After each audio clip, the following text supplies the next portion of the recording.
Hi and welcome to this introductory video on the SCQF Level 8 Diploma in Project Management.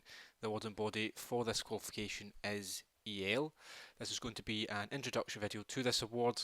We'll go through the various components, have a look at the optional units and the enhancement units, get a bit of an understanding about who this award is for, what sort of job roles it suits, and we'll get into the sort of structure of this qualification. So if we get started, first of all, what is an SVQ? An SVQ is a vocational qualification, so it stands for Scottish Vocational Qualification. This is different to the sort of education you might get from a high school, a college or a university, depending on your background, and that the emphasis for this qualification is on the performance of skills in the workplace rather than a knowledge and understanding focus of understanding theories and being able to apply them in an essay or under an exam condition. Although that being said, there is an exam and essay component to this award. However, the emphasis is more so on the ability of the learner to be able to perform these skills, and what you'll be doing is gathering evidence using various methods to prove that that is the case, that you're able to perform these skills in the workplace and that you're competent at it. Modern Apprenticeship offers those over 16 paid employment with the opportunity to train for jobs at craft, technician and management level. Not everyone who comes on to this programme will come straight from education. It's not the case that this is a qualification just for those who are leaving school. I find that there's a lot of people on this qualification who are experienced and they've either got experience in a different role and they've moved into a project management environment, or they've been working in a project management environment but they're looking to upskill, gain some additional training to progress in their career, in which case this programme is very suitable for people from those sorts of backgrounds as well. Modern apprenticeships are developed by Sector Skills Councils, or SSCs. They consult with employers and key partners in their sector to produce a training programme which meets the needs of employers.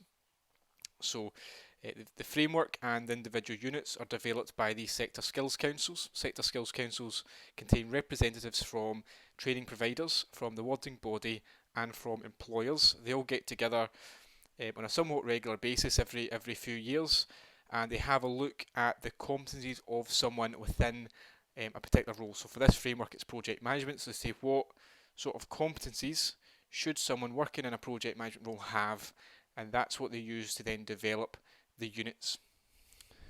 So what that means is that the units should be fairly up to date, they should be very relevant to someone working in a project management role, and there should be a decent selection of units for you to choose from to get through this course. It's a vocational competency based qualification. Like I said there, the emphasis is on the performance of skills in the workplace. It's not really that much about understanding theory and understanding knowledge and being able to apply that, although project management, this SVQ, is a bit different in that it does have an exam and an essay component, which we'll come to later on. There's three main components to any SVQ. The first is a relevant competency-based qualification, or SVQ, so that's CBQ or SVQ. The second component is core skills, and the third component is enhancement unit or industry-specific training. So project management. This qualification is an integrated qualification in project management, which includes requirements for both technical knowledge and practical competence. It's designed specifically for those wishing to embark on a career as a project professional and is the equivalent of a first year of a degree. It covers subjects such as principles of project management, project stakeholder management, project communications, managing project risk, managing project scope, and managing project finance. So that there gives you a bit of an understanding of some of the optional units which you can choose from. There's a wide variety of roles which this qualification would suit. People working in project management offices, people who are working as a project coordinator, support roles for project management. But either way, anyone on this programme should be working within a project management environment.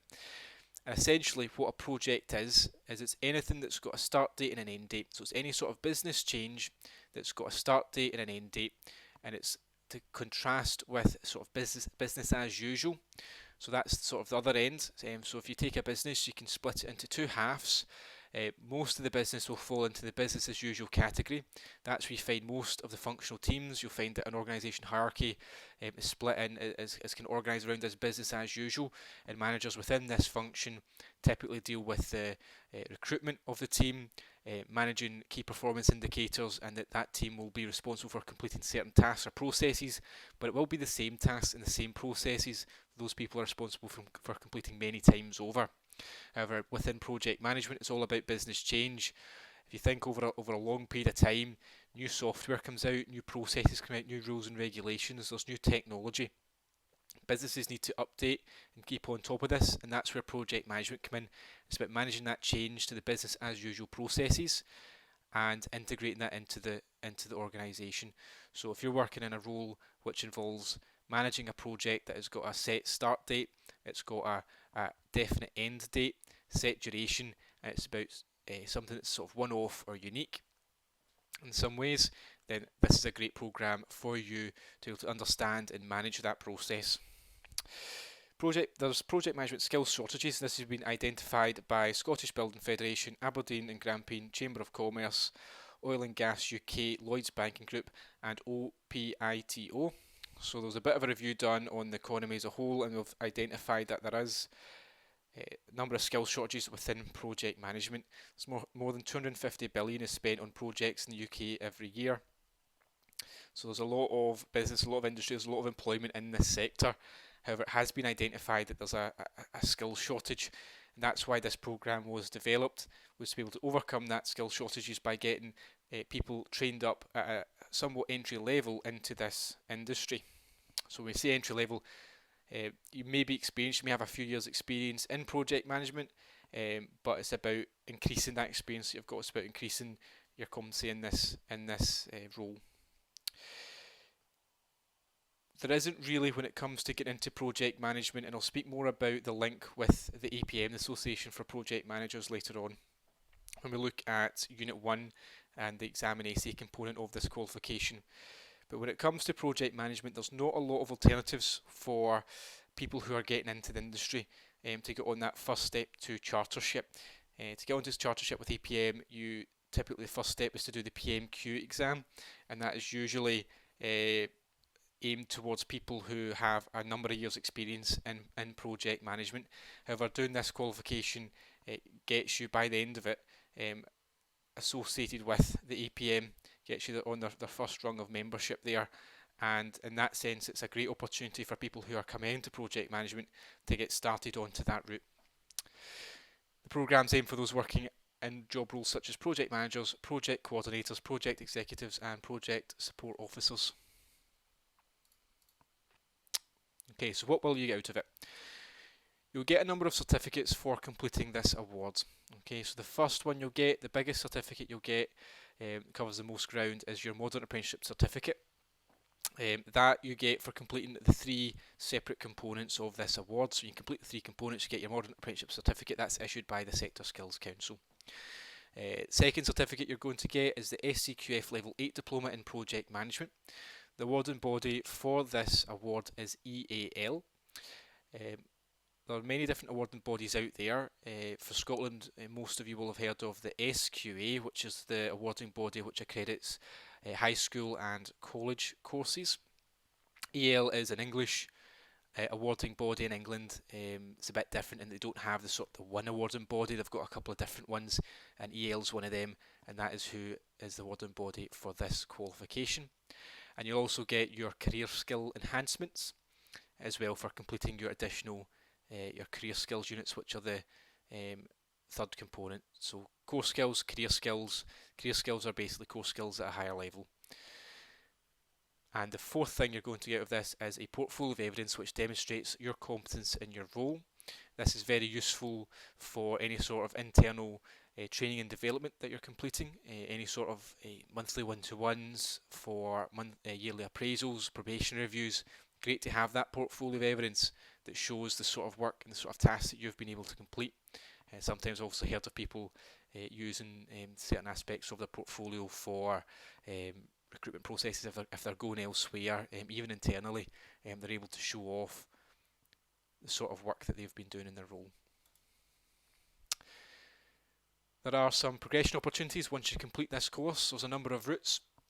I will say that not all of these routes are going to be available to everyone, so it will depend on your particular situation, the organisation and industry that you're working in, whether this is suitable for you.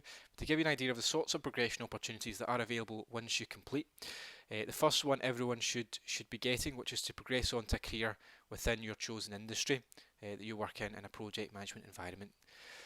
You may also have a look at doing management modern apprenticeship at SCQF Level 11 if at that time your job role allows for it. So if you're doing those sorts of tasks, that is a progression route for you. It's another step up in terms of the level of the qualification. You may wish to go into full-time education at college or university at HND or degree level courses. That will of course depend on entry requirements, vary from colleges and universities. You may look to do some business related undergraduate degrees or other business related professional qualifications from professional bodies such as Association of Project Managers, or depending on your industry and your career, there may be other ones that's more suitable for you. You may also specialise in a particular role, so that's a progression opportunity that you may specialise or get promoted within project management. So you may be looking to go into senior project manager, project lead, portfolio manager, programme manager once completing this. But again, that all depends on your individual circumstances, your individual competencies and industry and organisations. So this is the SCQF framework, and this is a way of having a look at where this qualification sits in terms of its difficulty and the level that it's at when comparing it with other qualifications which are available in Scotland. This qualification sits on the column to the far right there, apprenticeships and SVQs, and it's at SCQF Level 8. If you have a look along there, you can see that at the same level, it is the same as an HND, which is the certificate that's issued at colleges, and it's equivalent to a diploma of higher education, which is sort of first year university level. So that's where this course sits when you're comparing it with other qualifications. Okay, so let's have a look at the overview for this qualification and look at the different components that needs to be completed. The duration for this qualification is 24 months. Now that will vary from learner to learner. Some learners are going to get through this course quicker than that. May get it done in as short as maybe a year would be really pushing it, maybe 18 months. Some learners, depending on their circumstances, it may take longer. There's no set deadline, so this is something that's maybe different from, say, perhaps college. There's no set deadline. You complete once you get through all of the work. So there is opportunity, if there's a good reason for it, to extend your expected completion date beyond that 24-month mark. There can be many sort of personal reasons, health reasons. There could be your circumstances might change. You could be changing employer or the projects you're working on. There could be a lot of change, difficulties, setbacks, whatever there might be within there. Those are all good reasons for having to extend your end date. The key thing to take away about duration and about a lot of decisions around deadlines and timings for this qualification is it's each portfolio is different, each learner's different, you're all in different roles, and so portfolios are going to be individual to yourself. And in that sense, there's no set date, so it's all going to be different. It's all going to be down to your situation, your circumstances. But we would expect that this qualification will be completed within 24 months. So you've got your modern apprenticeship, so that contains all the three components. So let's have a look at the first component. This is your diploma in project management at SCQF Level 8, awarded by EAL.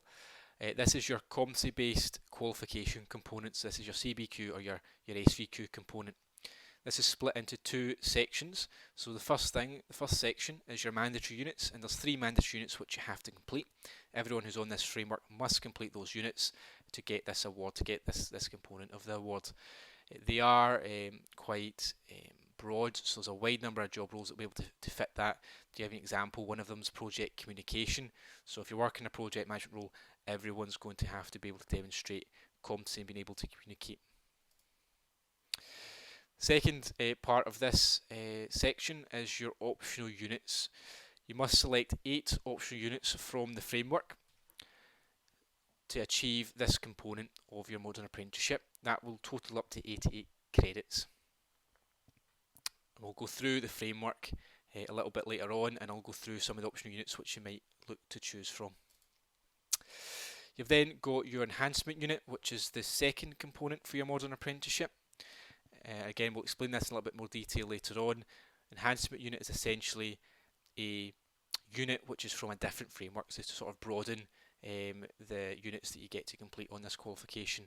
And the final section is your, you might hear us refer to as core/career skills. So your career skills, because it's SCQF Level 8 qualification, you need to do career skills because core skills only go up to SCQF Level 6. So you're doing this qualification at such a high level, you can't do your core skills, they don't go up that high.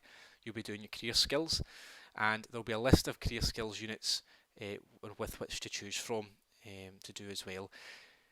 You must do 15 credits at SCQF Level 8 or higher. So you can't do any that's lower than any units that are lower than SCQF Level 8. You must do 15 credits. Then you also must do 2 units, at minimum of 2 units. So if you do one 15 credit unit, you'd still have to do an additional unit because you need to have two units plus the 2 units have got to total up to 15 credits or more SCQF Level 8.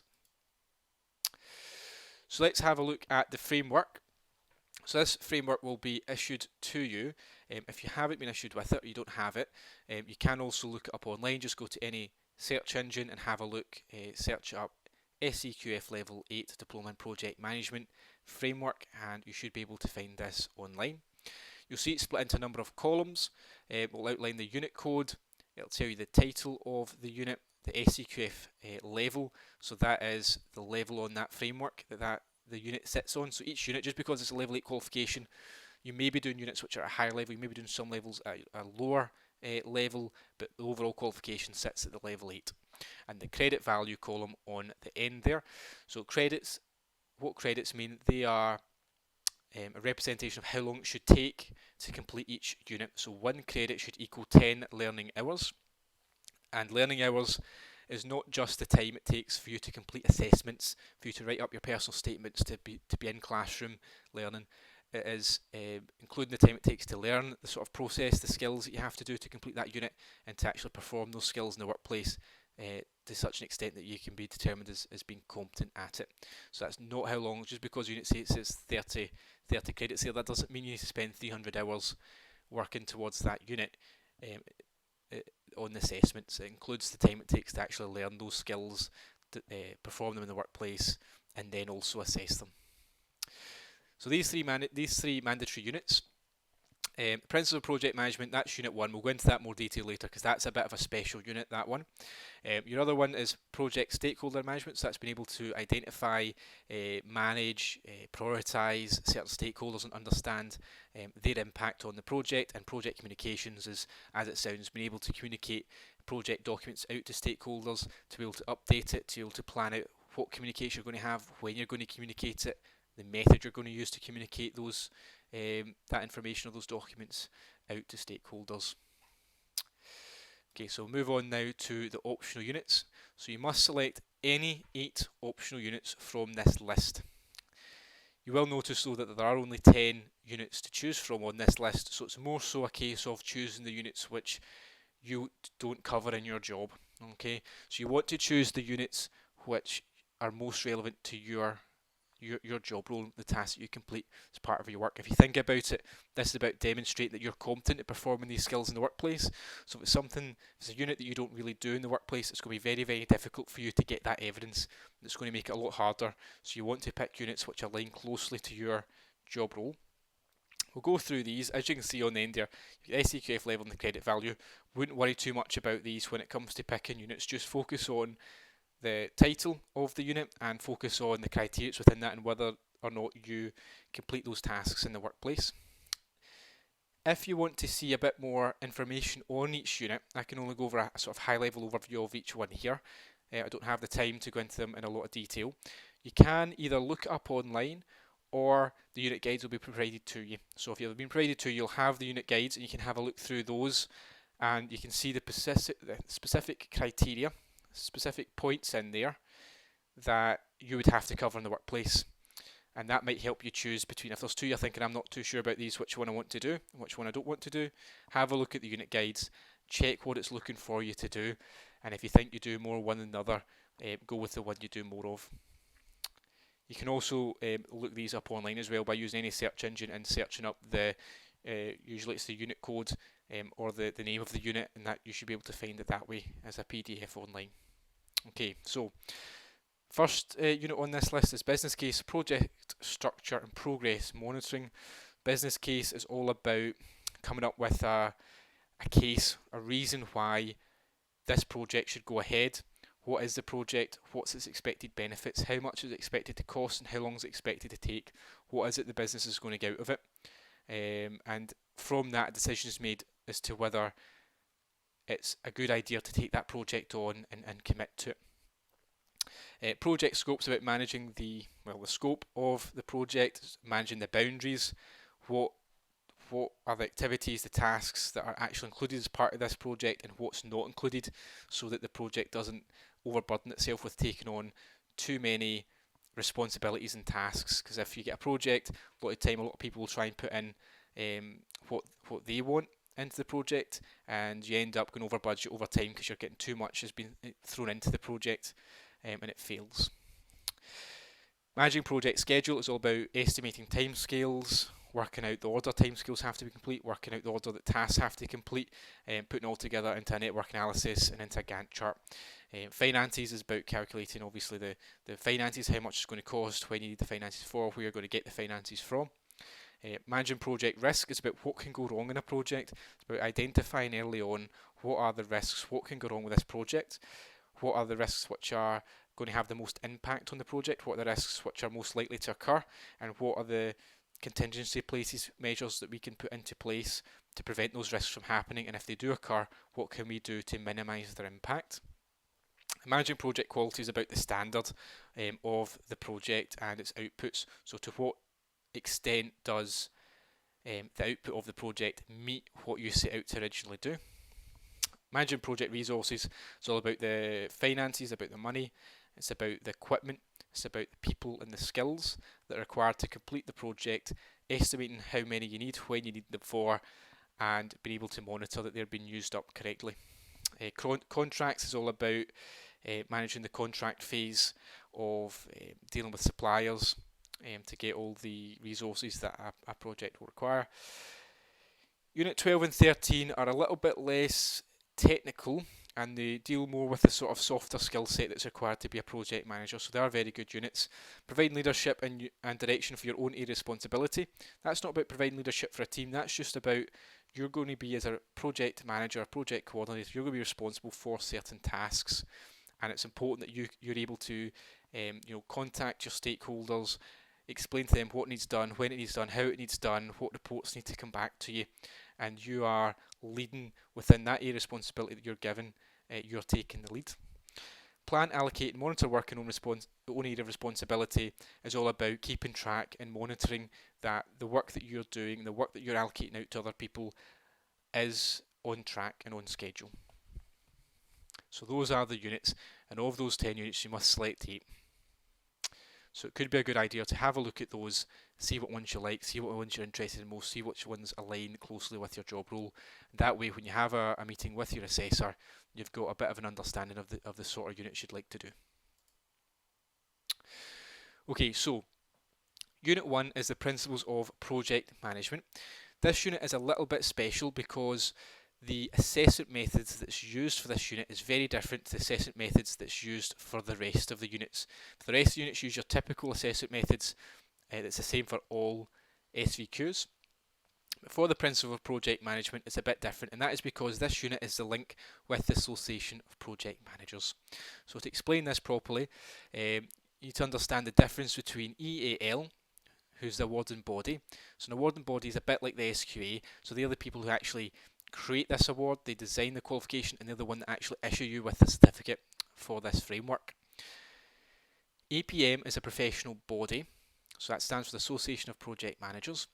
They're a bit like the Institute of Chartered Accountants for England and Wales, or the Chartered Management Institute, and they are a professional body of people, so their members all work within that industry. And they issue out a sort of, if you're a member of that body, you can put it on your CV, you can do certain qualifications through APM, and eventually you can gain chartership. And so APM and EL have come together regarding Unit 1, and this is where the link is. So the qualification is been designed by EL, but for Unit 1 you'll sit an APM exam because EL have contracted to APM the exam component. And that's a good thing because that means that APM recognise this exam that you sit, and once you complete this qualification you'll get a letter of compatibility which says that you have passed the equivalent of the PMQ. So for all intents and purposes you have passed that PMQ exam, which allows you to become an associate member of the APM.